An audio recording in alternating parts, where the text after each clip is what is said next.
Hello guys, I am advocate Dishang. आज रेस्गेस्टे का हमारा पार्ट 2 हो रहा है। इसमें हम इस इलस्ट्रेशन को समझते हैं, बी इलस्ट्रेशन को। इसमें देखिए क्या है, A is accused of war of waging of war, यानी कि ए जो है वो आपका वेजिंग ऑफ वॉर का अक्यूज है, मतलब सरकार के खिलाफ इसने विद्रोह कर दिया। ठीक है, और कैसा विद्रोह करा? आर्म इंसर्जन करा, यानी कि एक ट्रांजेक्शन है, उसका ट्रांजेक्शन का नाम है आर्म्ड इंसर्जन, यानी कि आर्म्स के थ्रू करा। अब इस आर्म्स इंसर्जन में क्या हुआ?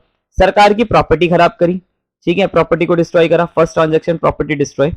ठीक है, दूसरा इसमें करा ट्रूप्स को डिस्ट्रॉय करा। ठीक है, ट्रूप्स को डिस्ट्रॉय करा।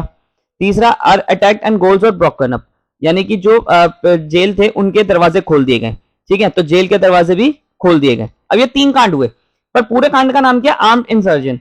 अब ए जो था वो इनमें, मान लो ए इस वाले पे तो प्रेजेंट था, प्रॉपर्टी डिस्ट्रॉय कर रहा था, पर ट्रूप्स और गोल्स को नहीं तोड़ा।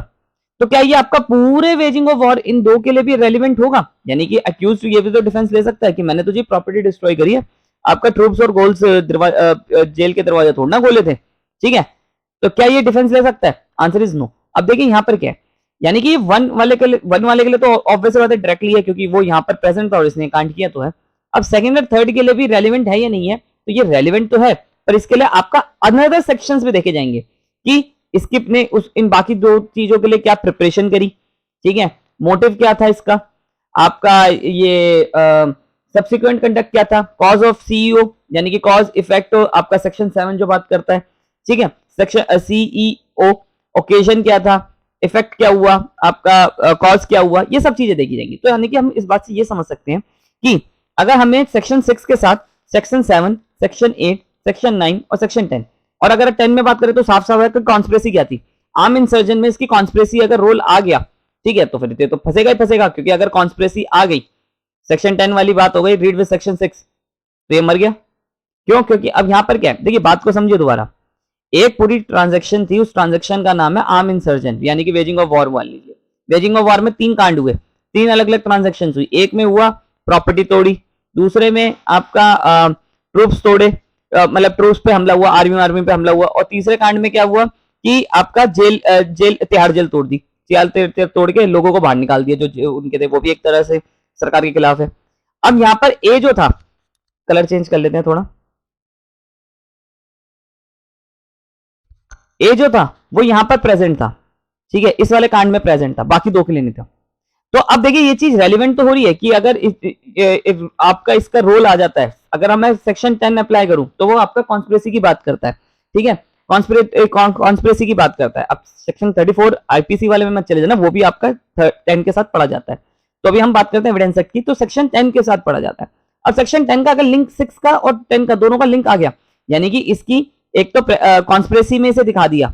ठीक है, यानी कि दो सारे एग्री हुए थे तीनों कांड करने के लिए, और इसने इनकी बाकी कांडों में भी मदद करी थी, फिर तो पक्का एडमिसिबल है, वरना रेलिवेंट तो ये हो ही गया।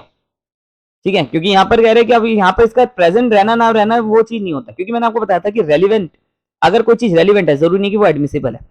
अब इस यहाँ पर आपको मैं प्रैक्टिकली बताऊं तो यहाँ पर इसे रेलिवेंट, इस वाले पार्ट को रेलिवेंट बनाने के लिए, रेलिवेंट एडमिसिबल बनाने के लिए क्या होना पड़ेगा, इसको 6 के साथ रीड करवाना पड़ेगा, या तो 7 के साथ, या तो 8 के साथ, या तो 9 के साथ, या 10 के साथ, या 14 के साथ। अगर इनमें से किसी एक के साथ भी कोलैबोरेट हो गया, यानी कि एक फैक्ट दूसरे फैक्ट के साथ कनेक्ट हो गया, इसे सजा है। ठीक है,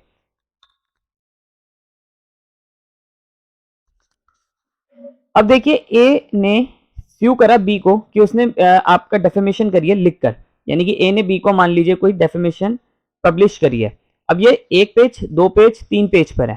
ठीक है, 2, 3, यानी कि पेज पूरी कहानी लिख रखी थी, उसमें से ये एक वाले पे, सेकंड वाले पेज पे गालियां लिख रखी थी, और कहा था कि ये जो है ए जो बी है, सॉरी, बी ने ए को कहा कि ये चोर है, बी ने ए को कहा चोर है। तो बी ने ए पे स्यू करा कि, सॉरी, ए ने बी पे स्यू करा कि इसने मेरे को लाइबल करा, मतलब यहाँ पर करा है। तो ऑब्वियस बात है यहाँ पे इसने गाली लिख के दी होगी ना बी ने कि ए जो है वो बहुत गंदा आदमी है और ये चोर है, ऐसा कुछ जो भी आपका पता होगा डेफिनेशन में। अब मान लीजिए ये वाले पे तो कुछ नहीं लिखा हुआ था। ठीक है, लाइबल वाली बात सिर्फ इस वाले पेज पे थी, बाकी पे बाकी पूरी स्टोरियां लिखी हुई थी। क्या ये भी आपका जो बाकी के तो पेज है, ये भी आपका सेम ट्रांजेक्शन में आएंगे? Answer is yes. क्या लिखा है वो देखिए, ASUB, A ने B पे sue करा है for libel containing a letter forming part of correspondence. The letter between the parties relating to the subject out of the libel arose forming part of the correspondence, correspondence मतलब यानी कि आपके ये बाकी के भी हो गए, ठीक है, which is contain are relevant facts दो do not contain label itself, यानी कि हालांकि इनमें और इनमें लाइबल वाली बातें नहीं है, पर तब भी ये तीनों आपका होंगे, ठीक है, यानी कि 3 पेज का लेटर लिख दिया, अब 3 पेज का लेटर लिखा और इसको भेजा, मतलब 3 पेज में थे, पर लेबल वाली बातें सिर्फ इस वाले पेज पे थी, तो बाकी की भी स्टोरियां रेलिवेंट होगी क्योंकि ये आपका सेम पार्ट ऑफ ट्रांजेक्शन से आ रहा है, ठीक है, तो ऐसे समझिए। देखिए आपको एक फैक्ट चेक बताते हैं, जैसे कि अगर कोई भी चीज रेस्ट गेस्टे में आती है नहीं आती, उसके लिए 3 चीजें कि आपका एक फैक्ट दूसरे फैक्ट के साथ कनेक्टेड है, उसके लिए आपका वो फैक्ट आपका कॉन्टिन्यूटी में होना चाहिए, कॉन्टिन्यूटी के साथ होना चाहिए, स्पॉन्टेनियस होना चाहिए, स्पॉन्टेनियस का मतलब यानी कि वॉलंटरी होना चाहिए, और तीसरी चीज आपकी होनी चाहिए वो तीसरी चीज कंटेम्परियस होना चाहिए। कंटेम्परियस मींस एग्जिस्टिंग एट और occurring in the same period of time, यानी कि सेम पीरियड मतलब एग्जिस्टेंस होना चाहिए उसका कोई, ठीक है, यानी कि एग्जिस्टेंस होना चाहिए कोई चीज का। अगर कॉन्टिन्यूटी में है, स्पॉन्टेनियस है, एग्जिस्टेंस में है, तो वो चीज आपका। और ये वाला फैक्ट एक बार चार्ट ड्रॉ करके दिखाते हैं। ये फैक्ट जो है वो आपका इस फैक्ट इन इश्यूज के साथ कनेक्ट कब है, जब ये फैक्ट आपका कॉन्टिन्यूटी में होना चाहिए, ठीक है, पहली बात, वॉलंटरी होना चाहिए, स्पॉन्टेनियस होना चाहिए, और आपका एग्जिस्टेंस में होना चाहिए, यानी कि ये सच होना चाहिए एक तरह से, ये समझिए। और अगर ये तीनों चीज है और ये उस फैक्ट इन इशू के साथ कनेक्टेड है, यानी कि उस कांड से रिलेटेड है, ठीक है, जो कांड हुआ है, ए ने बी को मारा या नहीं मारा, ए ने बी को डेफेमेशन करी या नहीं करी, ये जो बी था वो दोनों इंसर्जेंसी में शामिल थे या नहीं थे, वेजिंग ऑफ वॉर में शामिल थे या नहीं थे, ठीक है, उससे रिलेटेड जो भी बातें होंगी वो सब ये तीनों अगर चीजें हैं तो वो आपका रेस्ट केस में आएंगी। सिंपल सी बात है। आपका क्या रेस्ट केस सिर्फ सिविल केसेस में अप्लाई होता है? आंसर इज नो, आपका सिविल एंड क्रिमिनल दोनों में होता है। अब आते हैं हम इसके थर्ड पार्ट, फोर्थ पे। द क्वेश्चन इज वेदर, अब ये सिविल का ही है, थोड़ा सा पूरा ही सिविल है। तो the question is whether certain goods order from B were deliver to A, यानी कि बी ने कुछ आपका करा वर डिलीवर टू ए, अब ए ने डिलीवर करे, ए सिंपल सी बात है, एक्स ने कोई आपका चीज मंगवाई वाई, अब वाई ने उसे डिलीवर करी ना करी ये फैक्ट इशू है। ए एक्स कह रहा है कि मुझे नहीं करी, वाई कह रहा है मैंने करी है। तो अब इस चीज को देखने के लिए क्या देखा जाएगा? इस चीज को ये देखा जाएगा कि वाई ने उस दिन क्या बाकियों को, जैसे 10 डिलीवरी थी, क्या 10 की 10 डिलीवरियां करी है नहीं करी? अगर दोनों की डिलीवरी करी है तो हाँ ठीक है, 10वीं इसे भी करी होगी, ठीक है, पर ये चीज रेलिवेंट है, एडमिसिबल की बात हो रही है नहीं हो रही, वो आपका जज डिसाइड करेगा। कैसे डिसाइड करेगा? जब आपके ये वाली बात किसी के साथ कनेक्टेड होगी, ठीक है। हमेशा एविडेंस एक्ट में एक रूल चलता है, एक फैक्ट को अगर आपने एस्टेब्लिश करना है तो दूसरे फैक्ट भी होना चाहिए।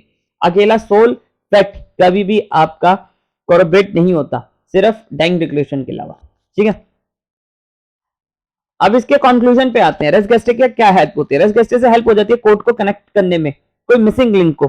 कोई अगर मान लो ये आपका सर्कमस्टेंशियल एविडेंस में देखो कि एक लिंक चल रहा है, 2 लिंक चल रहा है, 3 लिंक चल रहा है, चौथा और पांचवा मिसिंग है, चौथा मिसिंग है। अब मान लो कोई एक फैक्ट है जिसके वजह से आपका ये लिंक पूरा हो रहा है, यानी कि पूरी स्टोरी कंप्लीट हो रही है, हाँ ऐसे हुआ था, ए ने बी को मारा, ऐसे ऐसे पूरी स्टोरी कंप्लीट हो रही है, जिसकी वजह से सर्कमस्टेंशियल एविडेंस को पूरा सपोर्ट मिल रहा है, ठीक है।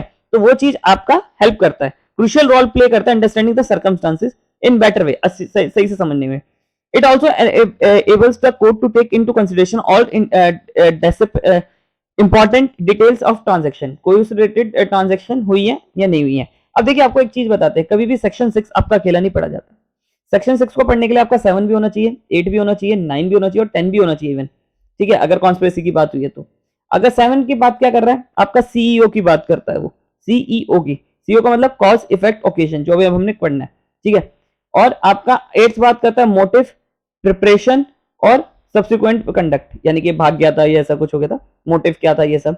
9 बात करता है आपका टीआईपी और ट्रांसआइडेंटिफिकेशन की, ठीक है। और 14 बात करता है इंटेंशन की, इंटेंशन क्या था क्या नहीं था उस कांड करने का, ये भी चीज देखा जाता है, जो आपका सोल और मोटिव से भी कनेक्टेड है, ठीक है। तो आई होप आपको मेरी वीडियो पसंद आई हो, वीडियो पसंद आई हो तो चैनल को सब्सक्राइब करिए।